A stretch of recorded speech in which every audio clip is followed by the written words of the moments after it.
Թուղթ Եբրայեցիներին գլուխ 8 Հիսուս մեր մեծ քահանայապետը։ Եվ իմ ասած խոսքերի գլխավորն այս է. այնպիսի քահանայապետ ունենք,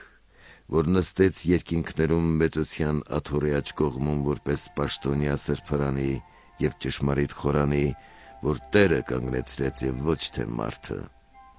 Ամեն մի քահանայապետ զոհեր և պատարակներ մատուցելու համար է սահմանված, ուստի պետք է, որ նա էլ մի բան ունենա, որ մատուցի,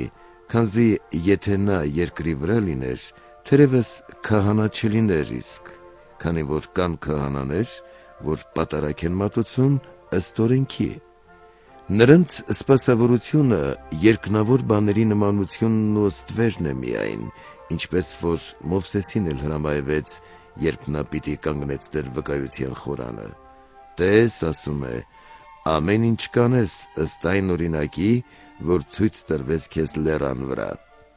Բայց արդ Հիսուս ավելի բարձր սպասավորության էլ հասավ, քանի որ միջնորդ է առավել լավ ուխտի,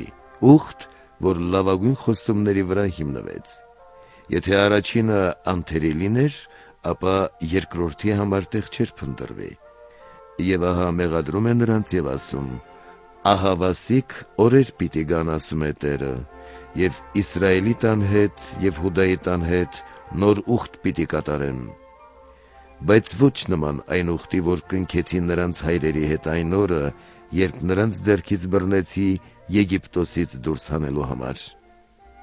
Եվ որովհետև նրանք չմնացին իմ ուխտի մեջ, ես էլ անհոգ եղա նրանց հանդեպ, ասում է ամենակալ Տերը։ Բայց այս է այն ուխտը, որ պիտի կնքեմ Իսրայելի տան հետ այն օրերից հետո, ասում է Տերը. իմ օրենքները պիտի դնեմ նրանց մտքի մեջ,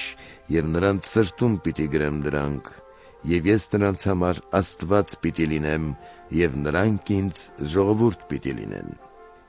Եվ յուրաքանչյուրն այլևս չպիտի ուսուցանի իր համաքաղաքացուն, ոչ էլ յուրաքանչյուրն իր եղբորը,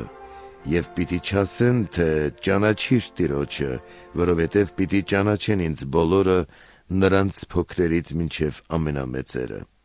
քանզի պիտի ներեմ նրանց անիրավությունները և նրանց մեղքերն ու անօրենությունները այլևս չպիտի հիշեմ։ Արդ նոր ուխտի մասին խոսելով, նա հին դարձրեց առաջինը, և ինչ հնանում է ու ծերանում, մոտ է